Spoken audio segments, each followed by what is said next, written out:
Good afternoon, and we continue our discussion of decision trees here. We still haven't even talked about what a decision tree is, and we are about to do that now. So I'm going to try and do this. Let me see if I can give myself a little more working room here. Okay, so we're going to be talking about decision trees. So I'll write over here decision trees.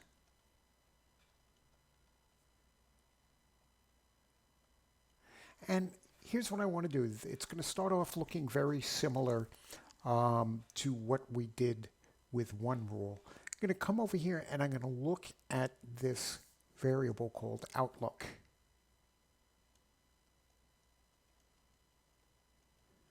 And I note that for outlook, I can come over here and I can have sunny, and I could have overcast, and I can come over here and I can have rainy. And I'm going to do something here. I hope that circle's big enough. But first of all, we note that when we had sunny, we had here's a sunny and a no, here's a sunny and a no. So I'm going to come over here and I'm going to have the yeses and the no's. And over here I had 1, 2, and I'm going to come down here at 8. And I come over here at 9, there's a yes. And I come over here and at 11 there is a yes. And I think that takes care of all the sunny. I'm going to come over here to overcast. And when I go to overcast, let's see, I have yeses, and there's a 3. And I come over here and there is 7. And I come over here at 12 and 13.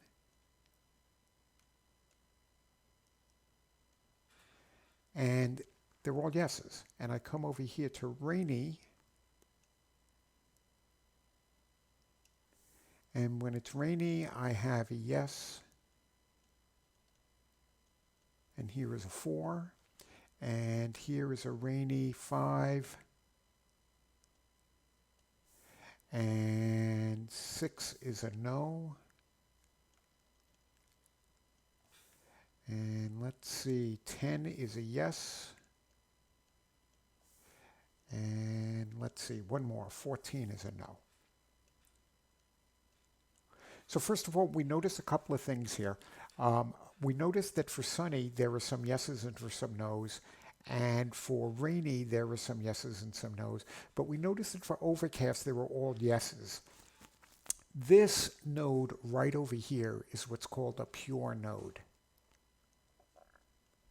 And pure means that if we look inside of it, okay, it's either all yeses or all no's. Or another way of saying it is it contains all of one class of the variable that we are attempting to predict.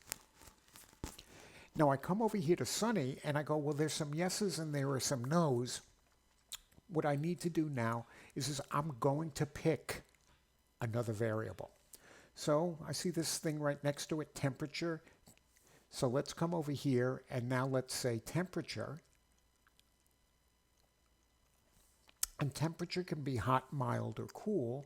So I'm going to come over here and I'm going to look at hot. I'm going to look at mild.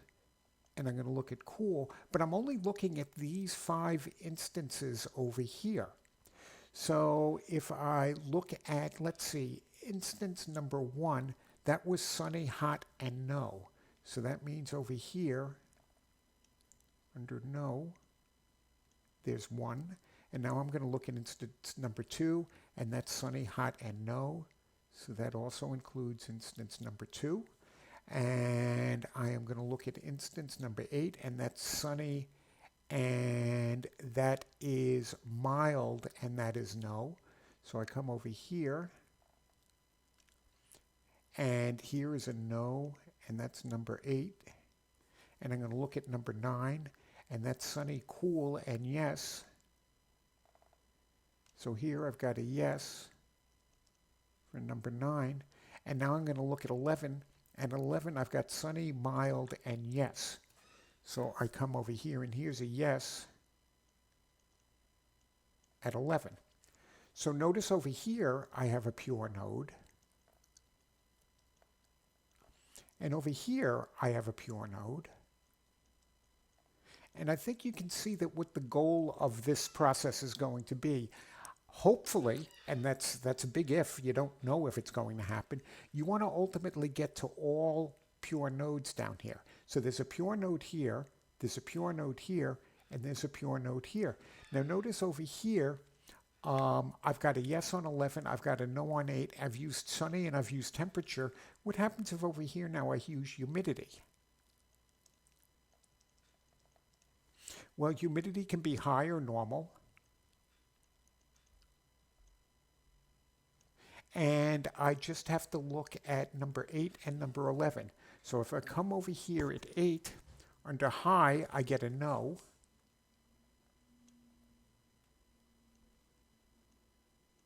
And if I come over here and I look at 11, over here, I get a normal and I get a yes.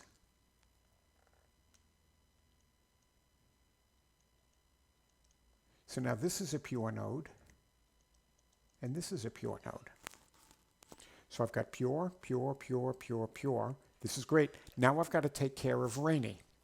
Now, all I'm doing here in picking, notice that as I move down the tree, I have to pick an attribute that I haven't used previously. In other words, it can't be I can't use outlook, temperature, and then outlook again. As I move down the tree, I can only pick attributes that I haven't picked before.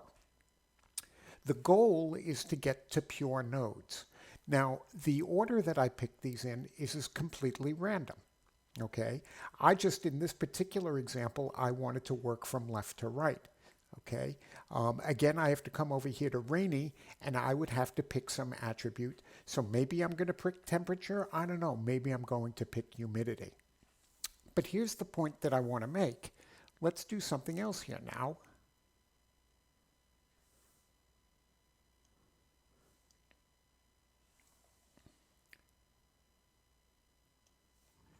And again, we're talking about decision trees.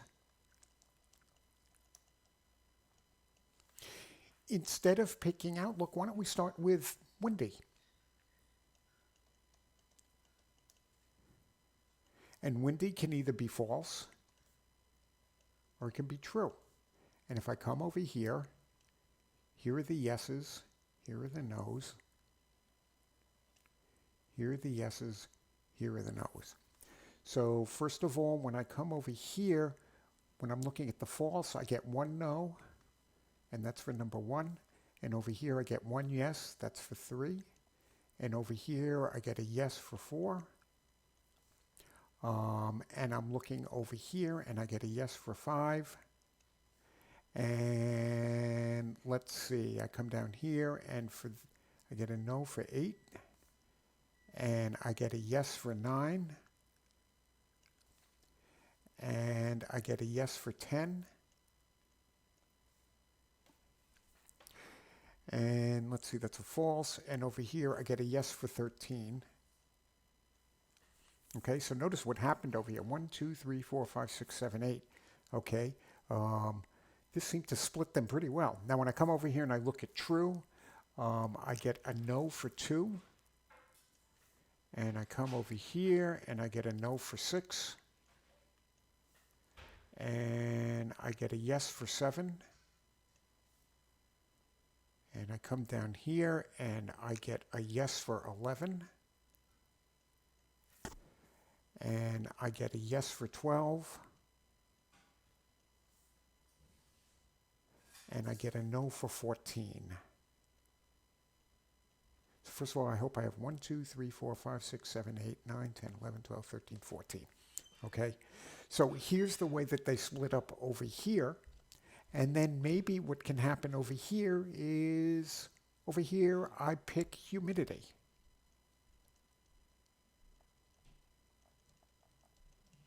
And under humidity, of course, I want to consider high,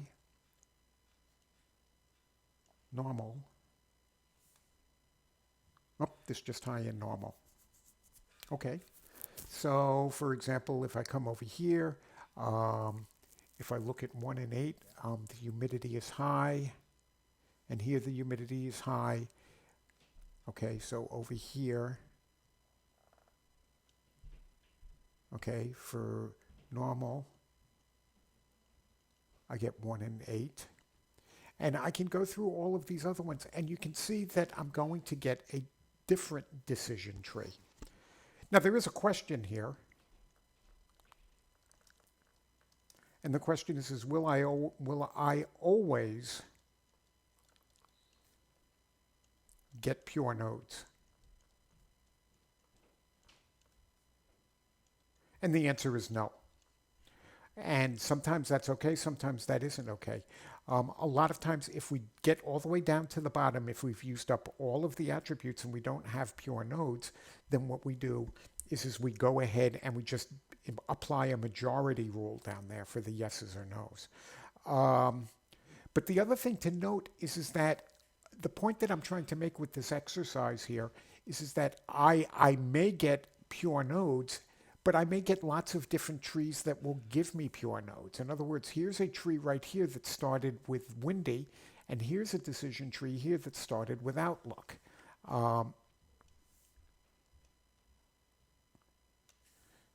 And you can see, okay, over here we started to get pure nodes. We've got a lot of this problem done. We would just need to figure this one out down here.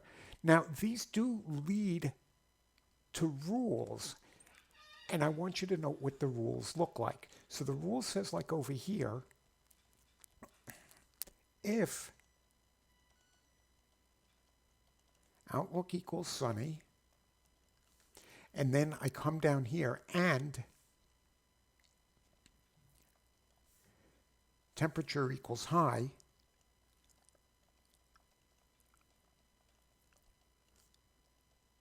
then yes or no. Then no. So that took us from here to here to here. Now, we could come over here, else if outlook equals sunny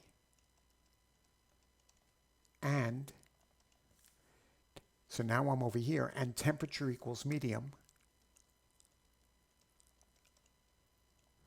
And then I come down over here and I say, and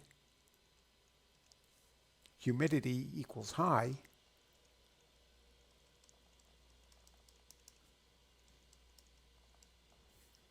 Then no. Okay. And then I could follow the line down to this pure node here.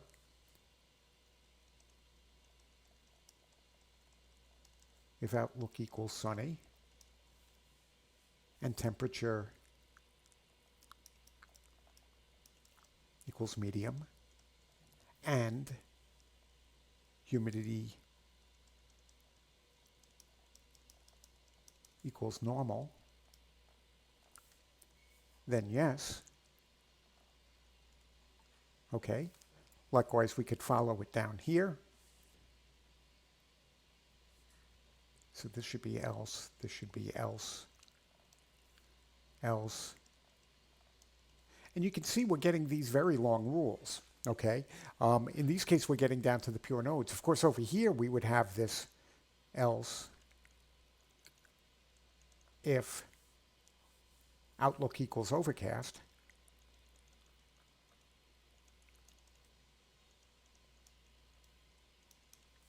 Okay, then yes. And we take this all the way down. And we get over here, this is the rule that is associated with this decision tree over here.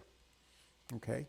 So this is what decision trees are all about. So we, of course, are computer scientists in here.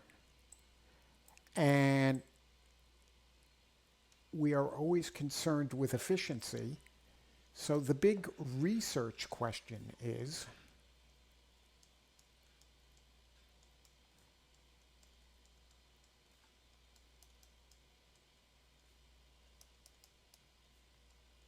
how do I find the minimal tree?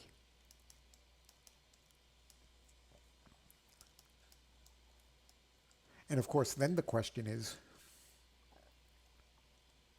what is minimal?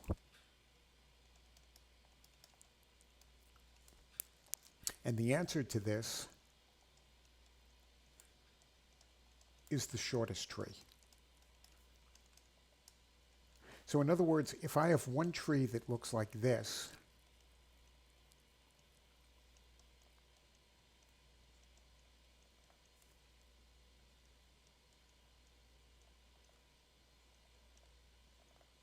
and I have another tree that looks like this, and these both get me down to pure nodes. In other words, pure node, pure node, pure node, pure, pure, pure, pure, pure, and these are pure. This, and again, this is by the principle sometimes referred to as Occam's razor. It's the simpler solution, okay? This is preferred. And I'm going to say here, it's shorter.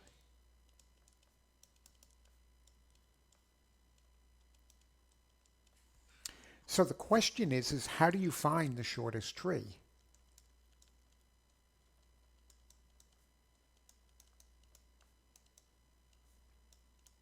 And unfortunately, this is not an easy problem. There's no known solution. So what that means is that you have to generate every possible decision tree that you can. And then once they're all there, just look at them and pick the shortest one. Well, think about what that means. If I'm looking at my list of if there are n independent variables,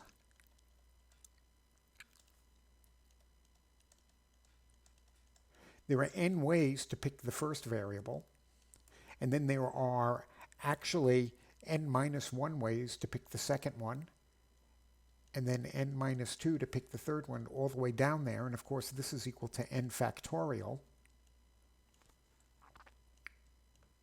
which is exponential. And from your data structures class, you should know this is bad. Takes too long.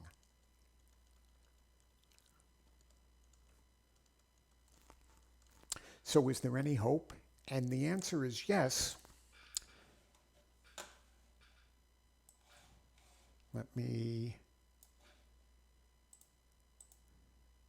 But what we're going to do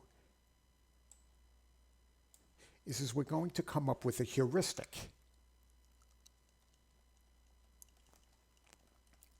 And the question is we use that word a lot in artificial intelligence. And the question is what is sort of the opposite of a heuristic? The opposite of a heuristic is an algorithm.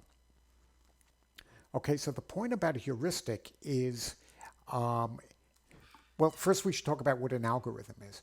First of all, an algorithm is provably correct. In other words, we can state that it absolutely will do something. Think of the algorithms that you know at this point. The most popular ones would be sorting algorithms. So you have learned selection sort or heap sort or merge sort. And the idea there is that if you're given any array and you apply this thing called heap sort, that when you're all done, it will be sorted. And we can prove that heap sort will correctly sort the algorithm. The other property of an algorithm is it's deterministic. And what deterministic means is that it is repeatable.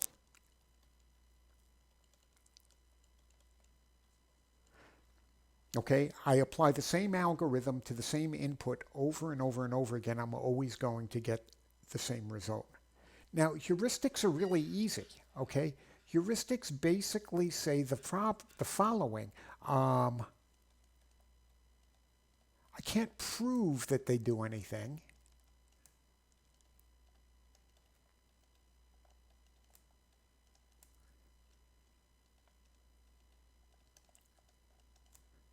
But I've seen good results.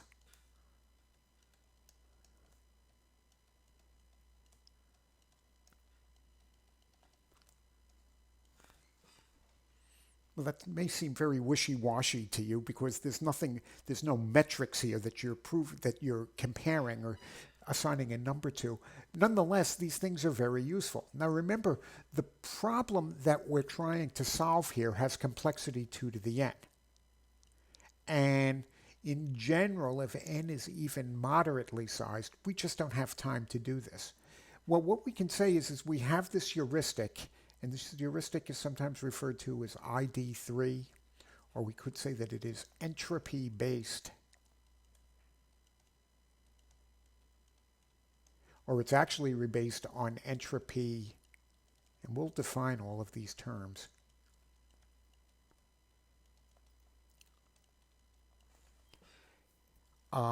That these give very good results. And by very good results, it means that if we use entropy reduction, we get trees that tend to be shorter. Okay? And that's where we're going in this whole chapter here. And the algorithm we're looking at is this algorithm that is sometimes referred to as ID3. It was later updated to something called C4. I know these are funny names.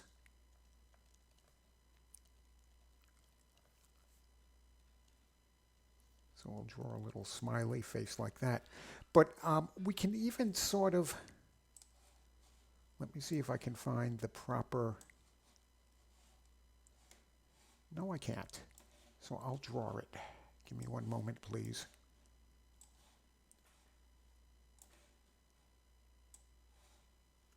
Oh, okay. So here's one to look at right over here. Well, no, I'll draw a new one.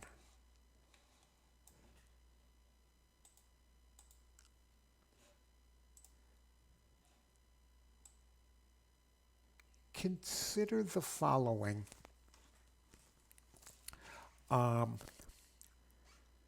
Suppose we had some decision table, and I'll call this attribute 1, and here's attribute 2, and here's attribute 3.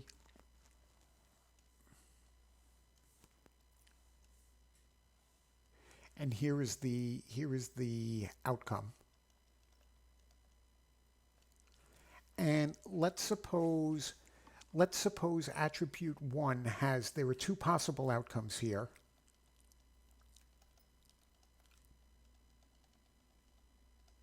And let's suppose for attribute 2 there were 2 possible outcomes.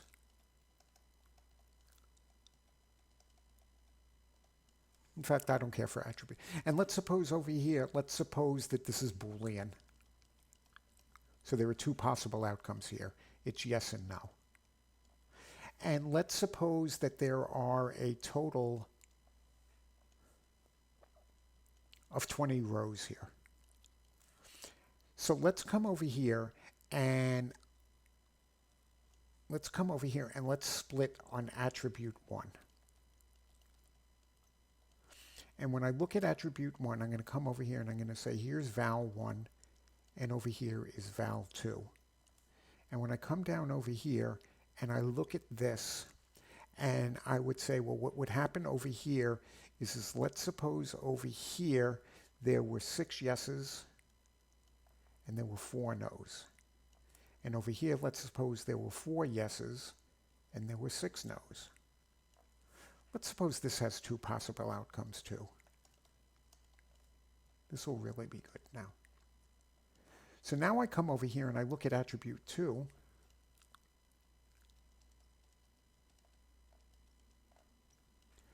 And again, this splits on value 1, different value 1 than this value 1.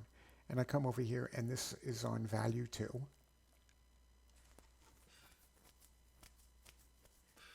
And what happens over here, this has 8 yeses and 2 no's. And this one over here has 2 yeses and 8 no's. And I come over here and I look at attribute 3. And again, this can split on value 1. This can split on value 2. And over here, I get 10 yeses, and over here, I get 10 no's. And I would ask you, which one of these do you think is the best attribute to file on? Okay, to actually start on. Well, I hope you would all realize that this would be the one to pick. And the reason why this one would be the one to pick is because I've already got pure nodes down here. In fact, we're already done. This is the decision tree right here. It's got a depth of 2. There's nothing more to do. We're all done. So now I say to you, well, suppose we didn't have attribute 3. Suppose we only had attributes 1 and we had attributes 2. Well, I think you would probably argue as follows. You would look at this and you would go, these look fairly close to pure nodes. They're not that far away. Whereas these nodes aren't. These nodes are almost 50-50 in each one. So in other words, what happened is by picking attribute 2, okay, we are getting to nodes that are much closer to purity than this one over here. So that attribute 2 would actually be the better attribute to pick. In other words, the hope being that maybe we'd pick one more attribute after this and get right down to pure nodes. I'm less likely to do so over here. So we need a way of mathematically stating this property, that this is actually the most desirable property or attribute to split on. This would be the next most desirable one, and this would be the least one. And the way that we do that is with this thing called entropy. Now, entropy is a funny word. Entropy actually comes from physics, and it means lack of order.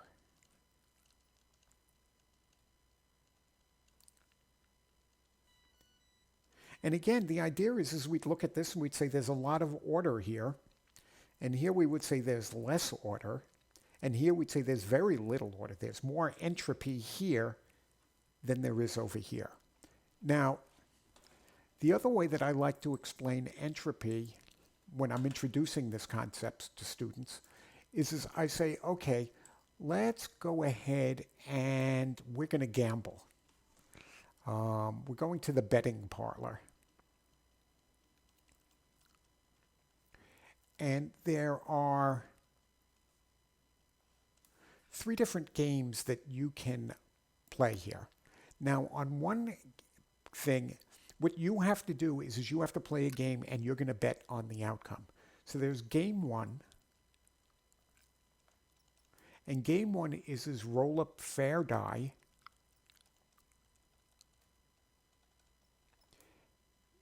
Bet on outcome. So for example, I might say something like the following. I bet $1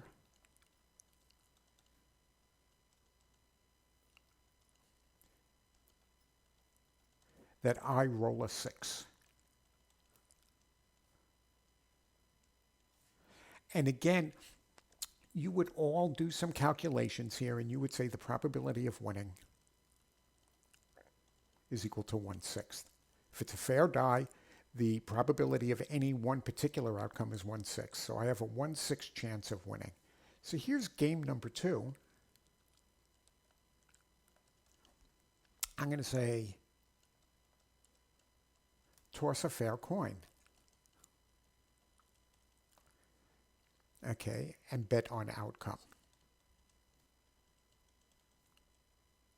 So I might say something like, I bet $1 that I flip heads. And again, if you were to come over here and calculate the probability of winning is equal to here, in this case, it would be 1/2. Now I'm going to say game 3. And I'm going to say roll an unfair die.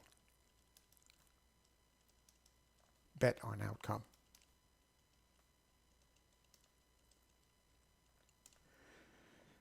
So what do I say here? Well, what I'm saying here is that the probability of this is equal to, and I'm going to make up some ridiculous number here. The probability of this is equal to 99 over 100. Let's make it easier. The probability of that is equal to 95 over 100. And the probability of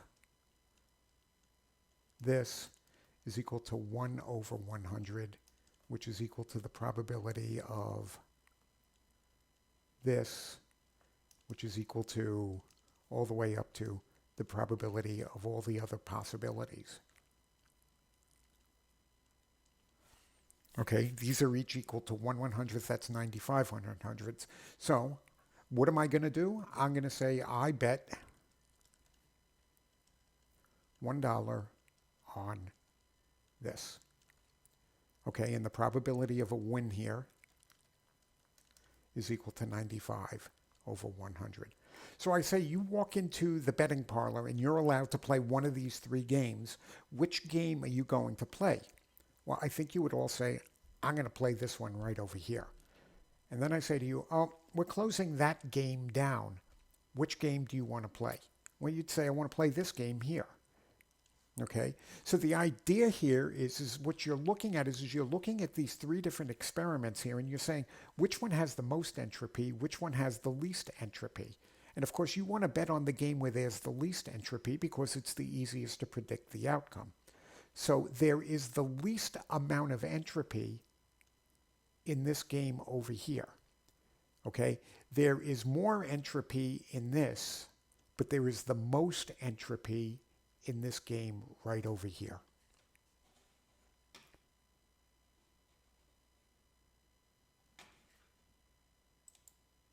Hey kids, let me tell you about something that happened here at the ranch the other afternoon. It was just about dinner time and Dale and I were just getting back from town. In fact, we were late and Dale was worrying about making supper, so she jumped right out and hurried inside.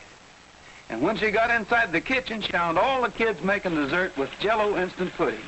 Dale was just as proud as she could be, and they sure whipped that pudding up quick and easy, too.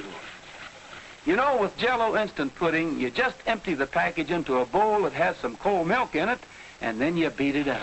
There's no trick to it at all. And kids, you just never ate a better tasting dessert anywhere, whether it's butterscotch, vanilla, or chocolate. So ask your mom to get some Jell-O instant puddings for you real soon. And then the next time she's busy, you can have the swellest dessert in the whole world all ready for her. Don't forget the name. It's Jell-O Instant Puddings.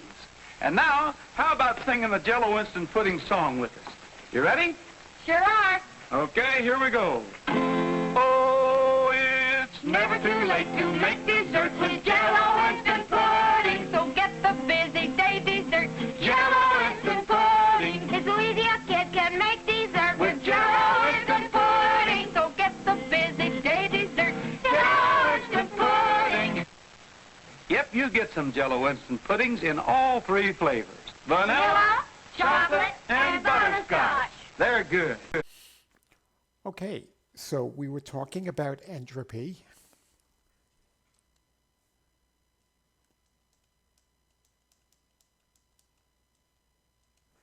And we need to formally define this. We need a formal definition. Well, okay, so this is going to look really scary. It's not really scary. Just sit back and watch this for a second. So first of all, what I want to assume is that I have a bunch of p's, which p's are proportions.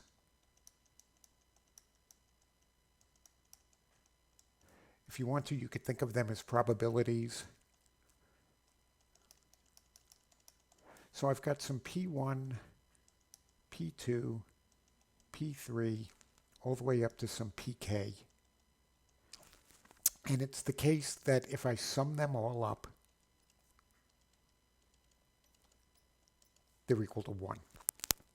Okay, so first of all, this already makes it look like something like a probability. And I come over here and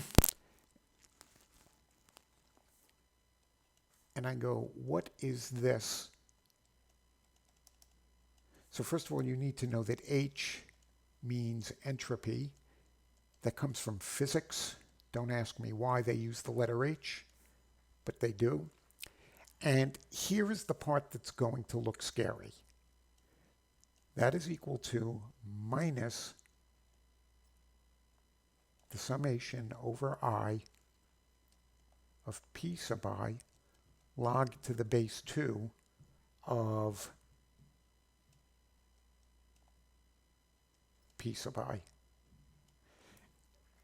And if you remember your properties of logarithms, which I'm sure none of you do, that is the summation over I of p sub I log p sub I to the minus 1. Notice the negative sign. I just moved the negative sign over here. And that is equal to the summation over I of p sub I log 1 over p sub I. Okay, I know that looks frightening, so bear with me. I want to calculate this quantity for a few numbers. So suppose I were to say, what is h of 1/2, 1/2? Now remember what this is. This would be like flipping a fair coin. Probability of heads is 1/2. Probability of tails is 1/2.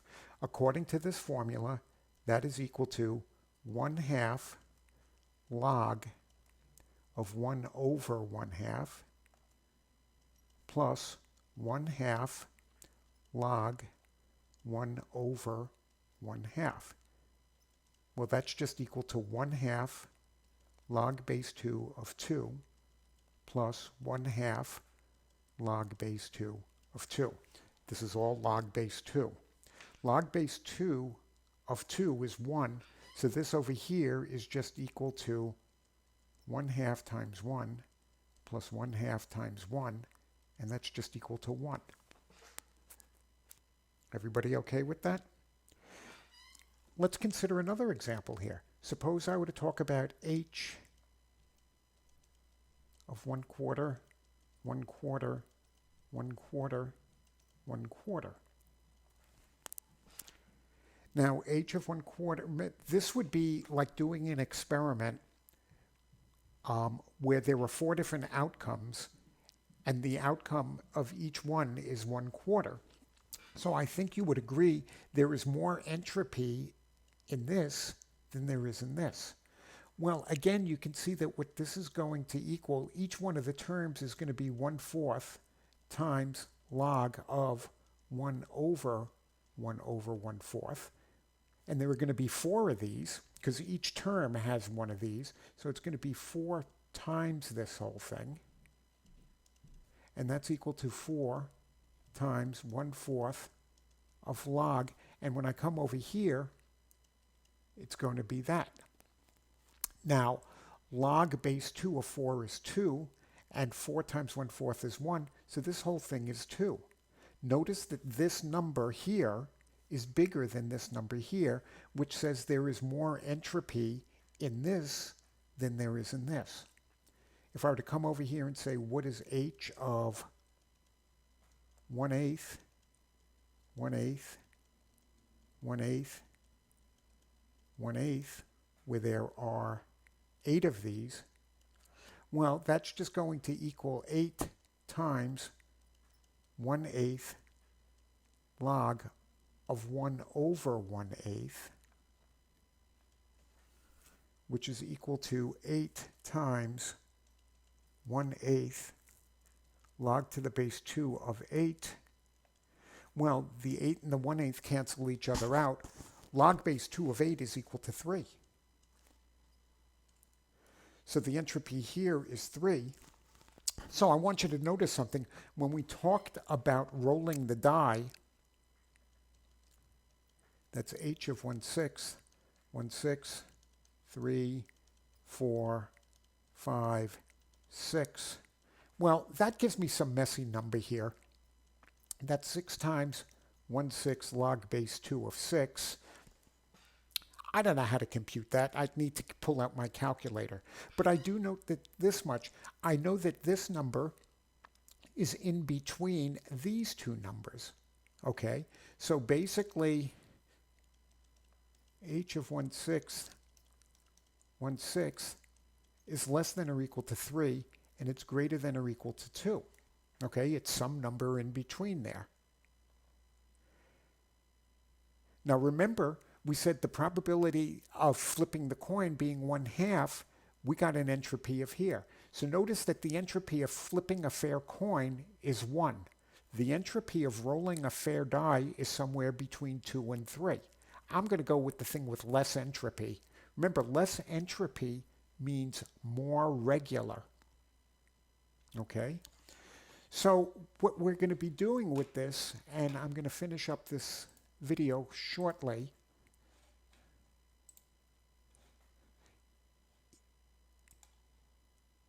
is I want you to think about the following.